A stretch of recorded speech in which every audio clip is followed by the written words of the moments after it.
మూడు మూడు మూడు పని నడుస్తుంది ఇప్పుడు నడతలేదు ఎన్ని రోజులు 4 నెలలు సాయంత్రం బంద్ ఉంది. ఎందుకని మాలు ఇస్తలేరు ఎవరు. మాలు ఇస్తలేదు మరి మాలు తెచ్చుకోవాలంటే మరి ఏం చేస్తే అవుతుంది? లేదు కూలకి ఇతనే చెప్తాం, కూలకి ఇస్తే నడుపుకుంటాం, అంతగానో పెట్టుబడి లేదు మాకు. సరే ఇప్పుడు సిరిసిల్ల కాడ రోజుగా ఆత్మహత్యలు అవుతున్నాయి తరచుగా. వాళ్ళు కార్మికులు అందరు చనిపోయటం కార్మికులే అప్పుల సమస్యలతో అప్పులే. అయితే నేను ఏమంటున్నానే, ఇప్పుడు ఇంత పెద్ద కుటుంబం ఇంత పెద్ద వ్యవస్థ నడిపిస్తున్నాం నువ్వు, మనలాంటి వాళ్ళు మిగలం కూడా, మేము కూడా పద్మశాలి బిడ్డలం, బీసీ సంఘాల కోసం కొట్లాడుతున్నాం, బీసీలందరి కోసం. ఆత్మహత్యలు చేసుకోవద్దు. ఆత్మహత్యలు చేసుకుంటే ₹1,00,00,000 పెడితే కూడా ప్రాణం దొరకదు, 1000 కోట్లు పెట్టినా ప్రాణం దొరకదు. ఉండి కొట్లాడాలి. ఇలా కాకపోతే రేపు మంచి రోజులు వస్తాయి, ఉండి కొట్లాడాలి.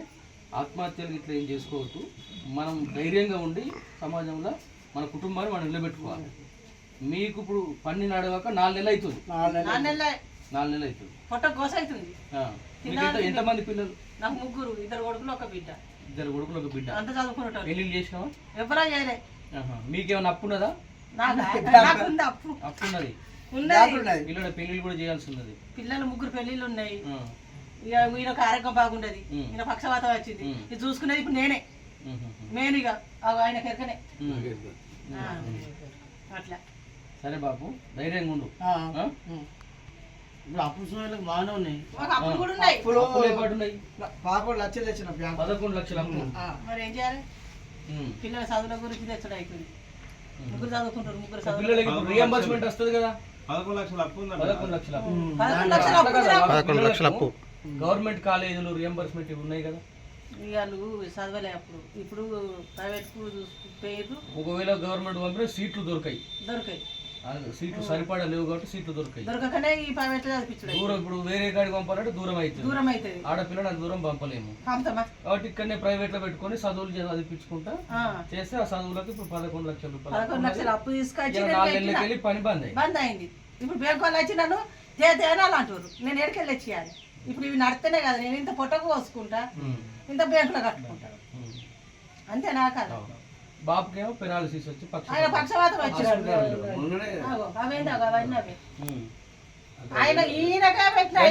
మొత్తం బలిపాత్ర పడుతుంది కదా మిషన్.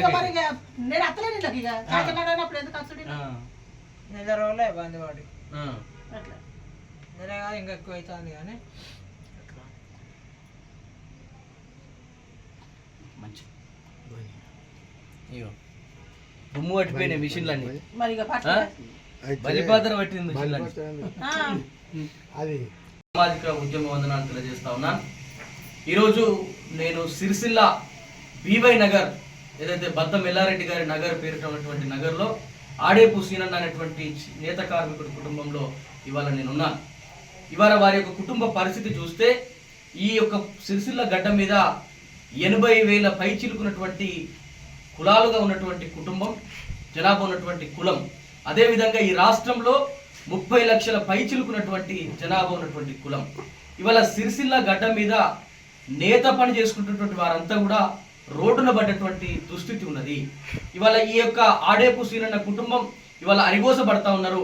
ఇవాళ ఈ కుటుంబం ఇప్పటికీ 6 నెలల నుంచి పని లేక ఇలా రేకుల ఇంట్లో, 2 ఇండ్లు ఉండేటువంటి రేకుల ఇంట్లో దొరలకు దొరసానులకు అయితే ఇది పశువులు కట్టడానికి కూడా పనికిరానటువంటి దాంట్లో ఆత్మగౌరవాన్ని మేము మా గుండెల్లో పెట్టుకొని ఇవాళ మీ ఇక్కడ నివాసం చేస్తూ ఇక్కడనే ఒక ఎంతో కష్టపడి ఒక 2 జతల సాంచలను ఏర్పాటు చేసుకొని ఆ సాంచల ద్వారా మా కుల వృత్తిని మేము కాపాడుకుంటూ యావత్ సమాజానికి మానాన్ని కాపాడేటువంటి వృత్తిలో ఉన్నప్పుడు ఇలా 6 నెలల నుంచి పని లేకపోవడం కారణం వల్ల ఇవాళ ఈ కుటుంబం అరిగోసపడతా ఉన్నారు.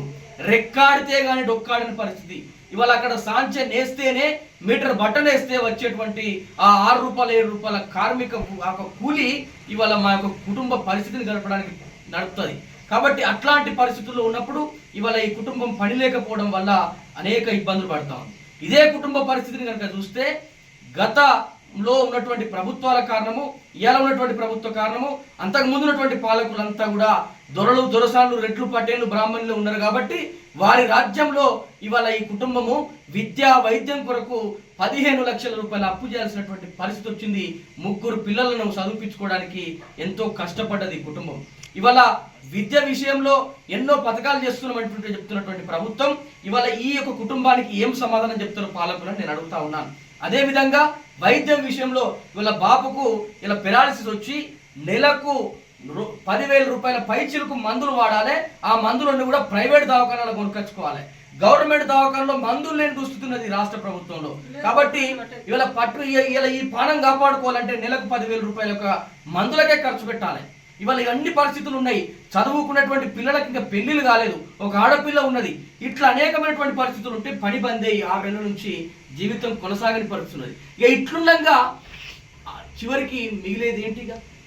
ఒక పక్క ఆ మాట నాకు, ఒక పక్క ఆర్థిక పరిస్థితులు కుదేలైనాయి, ఒక పక్క 15 లక్షల రూపాయల అప్పు ఉన్నది, ఒక పక్క పని బంద్ ఉన్నది, ఒక పక్క పిల్లల యొక్క పెళ్లిలు బాధ్యతల మీద ఉన్నాయి, ఒక పక్క భర్త ఆరోగ్యం బాగాలేదు. ఇక ఏం చేస్తుందయ్యా ప్రభుత్వమా? అమ్మ మాట్లాడుతూ ఉంది, ఉరి ఎవరికండి శిక్ష? ఎవడేసుకోవాలి ఉరి? 190% ఉన్నటువంటి జనాభా ఇలా ఉరేసుకొని సావాల్సింది. కాబట్టి నేను డిమాండ్ చేస్తా ఉన్నా రాష్ట్ర ప్రభుత్వాన్ని, వెంటనే సిరిసిల్లలో ఉన్నటువంటి పద్మశాలిలం ఇవాళ మేము ఈ రాష్ట్రాన్ని సాధించుకున్నటువంటి వాళ్ళం. కొండా లక్ష్మణ్ బాపూజీ పోరాటంతో, సిరిపుర యాదయ్య లాంటి త్యాగాలతో ఇవాళ తెలంగాణ రాష్ట్రం సిద్ధించింది.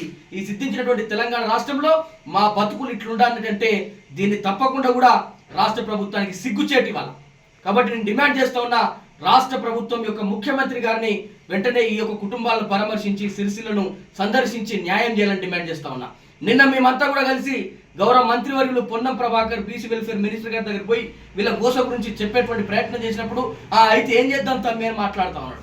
ఏం చేద్దామంటే నేను డిమాండ్ చేస్తా ఉన్నా, మీరే మీ యొక్క పార్టీ సిరిసిల్లలో సభ పెట్టి ఎన్నికల సమయంలో పద్మశాలిల ఓట్ల కోసం 30 లక్షల మంది ఓట్ల కోసం మీరు హామీ ఇచ్చారు కదా, 365 రోజులు పని కల్పిస్తామన్నారు కదా, ఇవాళ ఏడాది గడుస్తున్నా కూడా ఎందుకు ఈ విషయంలో మీరు ఆలోచన చేయడం లేదని నేను డిమాండ్ చేస్తా ఉన్నా. అదేవిధంగా ప్రతి కార్మికుడికి జత మొగ్గాలు ఇస్తానరే, మరి అదేమైంది? ఇలా దాని విషయంలో ఊసే లేకుండా పోయింది. అదేవిధంగా ఎవరైతే పవర్ లూమ్స్ ఏర్పాటు చేసుకుంటారో వారికి 90% సబ్సిడీ ఇస్తాన్నారు, అది మాటే లేకుండా పోయింది. ఇవాళ పద్మశాలకు సంబంధించినటువంటి పాలక మండలులకు కనీసం పాలక మండలి ఏర్పాటు చేసిన పరిస్థితి ఉన్నది. ఖాదీ బోర్డు కానీ, పద్మశాలి కార్పొరేషన్ కానీ, టెస్కో కానీ, అదేవిధంగా టెక్స్టైల్ కార్పొరేషన్ కానీ, అది హ్యాండ్లూమ్ కార్పొరేషన్ కానీ, వీటికి కనీసం పాలక మండలి ఏర్పాటు చేయకుండా కేవలం రెడ్లకు దొరలకు మాత్రమే ఇవాళ అందలం ఎక్కిస్తూ ఇవాళ చివరకు మా యొక్క చేనేత ఖాదీ బోర్డుకు సంబంధించినటువంటి మినిస్ట్రీని కూడా దొరచేతిలో పెట్టిండయ్యా ఈ యొక్క రాష్ట్ర ముఖ్యమంత్రి. కాబట్టి మీరు వెంటనే తుమ్మల నాగేశ్వరరావు గారు సిరిసిల్లకు వచ్చి వీరందరితోటి ఇవాళ ఈ కుటుంబాలకు ఏమైనా జరిగితే మాత్రం ఖబర్దారని హెచ్చరిస్తా ఉన్నా. ఇవాళ ఈ తల్లి చెప్తా ఉంది, నా బాధను నేను తట్టుకోలేకపోతున్నా, నాకు ఆసరా కావాలి, నాకు సపోర్ట్ కావాలి, నాకు సహాయం కావాలని కోరుతా ఉంది. సహాయం చేయాల్సినటువంటి బాధ్యత రాష్ట్ర ప్రభుత్వం మీద ఉన్నది, కేంద్ర ప్రభుత్వం మీద ఉన్నది.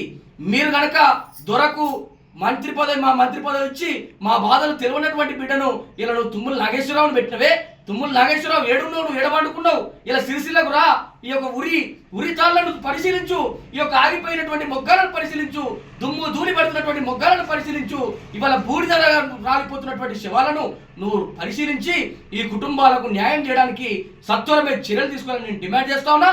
లేని పక్షంలో బిడ్డ ఏ విధంగానైతే ఇవాళ కులగణన కోసం 10 రోజులు ఆమరణ దీక్ష చేసి కులగణన సాధించుకున్నామో అదే రకంగా చేనేతల కోసం రేపు మీరు స్పందించకపోతే మాత్రం ఒక మహా పోరాటానికి సిద్ధంగా ఉన్నా మీ చక్కని Sanjay Kumar BC Azad youth federation అని నేను డిమాండ్ చేస్తా ఉన్నా. అదేవిధంగా మీకు కూడా నేను భరోసా ఇస్తా ఉన్నా, యావత్ ఇవాళ దేశంలో రాష్ట్రంలో జనాభాలో ఉన్నది 90% మనము మన ఓట్లు మనం వేసుకుంటే మనదే రాజ్యం వస్తుంది, మన కోసం మనం పోరాటం చేస్తే మనదే పాలన వస్తుంది. మీరు ఎట్టి పరిస్థితుల్లో కూడా అధైర్యపడొద్దు, మీరు ఇల్లు అమ్మొద్దు, సాంచలు అమ్మొద్దు. ఇప్పటికీ ఒక సాంచలాన్ని అమ్మినా అని చెప్తా ఉన్నారు, ఇల్లు అమ్ముకుంటా ఇవన్నీ కూడా పెట్టొద్దు. దయచేసి మంచి రోజులు మనకు రాబోతూ ఉన్నాయి కాబట్టి ధైర్యంగా ఉండండి. మీ తోటి కార్మికులకు కూడా చెప్పి ప్రాణం అనేది 1000 కోట్లు పెట్టిన దొరకదు కాబట్టి దయచేసి మీ యొక్క జీవితాలను మీరు కాపాడుకోండి. మీకోసం పోరాటం చేయడానికి మేము ఎల్లకాలం కూడా సిద్ధంగా ఉన్నాం. అవసరమైతే మీకోసం మా ప్రాణాలు ఇస్తాం, మీకోసం మేము లాఠీ దెబ్బలు తింటాం, మీకోసం మేము రోడ్ల మీద పండుకుంటాం, మీకు న్యాయం చేసినా కూడా కొట్లాడతాం. తల్లి తప్పకుండా ధైర్యంగా ఉండాలి. మీరు ఎట్టి పరిస్థితులు కూడా అధైర్యపడద్దని తెలియజేస్తాం. పేరేంది? ఆడేపు లక్ష్మి. ఏడుంటున్నావు? బీవై నగర్ ఉంటున్నావు. నీ భర్తనే? మా భర్త. ఏం పేరు? ఆడేపు శ్రీనివాస్. ఆడేపు శ్రీనన్న. ఎంతమంది పిల్లలు నీకు? ఇద్దరు కొడుకులు ఒక బిడ్డ. ఇద్దరు కొడుకులు ఒక బిడ్డ. చదువుతున్నారు వాళ్ళు, ఇంకా పెళ్ళిళ్ళు కాలేదు. 10 పెళ్ళిళ్ళు కాదు, అందరు చదువుకుంటారు, ముగ్గురు చదువుకుంటారు. ఇప్పుడు ఏం పని చేస్తారు మీరు? సాంచెలు పడితేనే నేను సాయంత్రం నడుపుతా. నువ్వు ఎందుకు నడుపుతున్నాడు? సాంచెలు నడిపితేనే జీవితం. సాయంత్రం నడిపితే జీవితం, లేకుంటే లేదు. ఉమ్. నేను 3 సాయంత్రం ఈయనకు ఆరోగ్యం బాగా లేదు. ఉమ్. పక్షపత్తి వచ్చి నేను మస్తు పైసలు పోసుకొని లేపుకున్నాను. ఉమ్. ఉమ్. ఇప్పుడు అవి అప్పు ఉంది. ఉమ్. పిల్లలని చదివిద్దామంటే అప్పు అయింది. ఉమ్. 11 లక్షల బ్యాంకులో తెచ్చిన. ఉమ్. ఈ విధంగా 4 లక్షలు తీసుకొచ్చిన. ఉమ్. దొంగతనం చెప్తానండి దాపా ఉమ్. తీసుకొచ్చిన. నాకు 15 లక్షలు అప్పు ఉన్నది ఇప్పుడు. ఉమ్. ఇప్పుడు ఒకరు ఇంటికన్నా పోతుంటే ఒక రూపాయి ఇప్పుడు ఇద్దరు సాధ్యాలు నడతారు, ఎట్లా కడతామని అంటున్నాను. ఉమ్. ఏమన్నా అంటే ఈ ఇల్లు అమ్ముతారు, ఇల్లు అమ్ముతారు అంటే ఇల్లు అమ్ముతున్న వల్ల మీరు ఏడ కూర్చుంటారు నేను చెప్పు. ఇప్పుడు ఈ ఇల్లు కూడా నీది రేకులు ఇల్లే? రేకులు ఇల్లే, 2 రూమ్ల ఇల్లు. 2 రూములు ఇల్లు. ఇల్లు ఇదే, సాంచెల మిషన్ కూడా ఇల్లనే. ఇల్లేనే. ఇప్పుడు ఇది అమ్ముకుంటే నువ్వు రోడ్డు మీద పడి రోడ్డు మీదనే బజారులో నువ్వు కూర్చుంటుండే సిబ్బలు పట్టుకొని అడక తినగట్టే బతికే గట్లున్నది. ఇవి ఏం చెప్తావు? ఇప్పుడు ఆ పొలగాళ్ళు చదువుకుంటాం అన్నమాట. అలా చదువు గురించి ఎట్లా నేను అలా చదువుకియాలే పిల్లలు మంచిగా ఆరోగ్యం వాళ్ళకు ఈయనొక్కటి సహాయపడుతున్నాయి. పిల్లలకు సహాయపడి దయచేసి నాకు అప్పులు ప్రభుత్వానికి నాకు అప్పులు కొంచెం మాఫీ చేయండి. మీకు దండం పెడతా. మాకు తింద పట్ట తిండికి లేదు, రొట్టెలు చేసుకుంటూ రోజు 200 రూపాయలు రొట్టెలు చేసుకొని అమ్ముకొని నాన్న వెళ్ళేసి పొట్టకలే వేసుకుంటున్నా. ఓ పూట అడుకుంటున్న పూట తింటలేరు. దయచేసి ఏమైనా చేసుకొచ్చి దయచేసి కొంచెం ఆధారపడు మాకు దయచేసి. మాకు మస్తు దుఃఖం అవుతుంది. ఏం చెప్పాలి?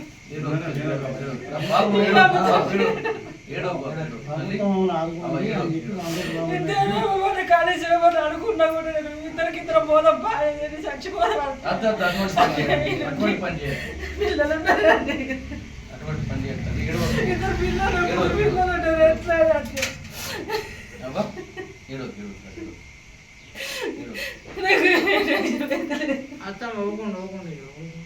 ఆయనకు ఇప్పుడు 3 సంవత్సరాలు అయ్యారు. మందులతో నెలకు 10,000 రూపాయల మందులు పెట్టాలి. నేను 10,000 ఎక్కువనైతే 10,000 లెక్క. 10,000 రూపాయల మందులు ఎత్తేనే లేస్తాడు, లేకుంటే ఇవ్వడైతే నెలకు 10,000 రూపాయల మందులు తీసుకొచ్చి పెడతా. నేను 3 సంవత్సరాలు ఇప్పుడు 3 సంవత్సరాలు చదివి నెలకు 10,000 కంపల్సరిగా పెడతా. పని మొత్తానికే లేదు. ఇప్పుడు పని మొత్తం బంద్ పడ్డాయి. మరి ఎట్లా ఏం చేసుకొని బతుకుంటారు మమ్మల్ని?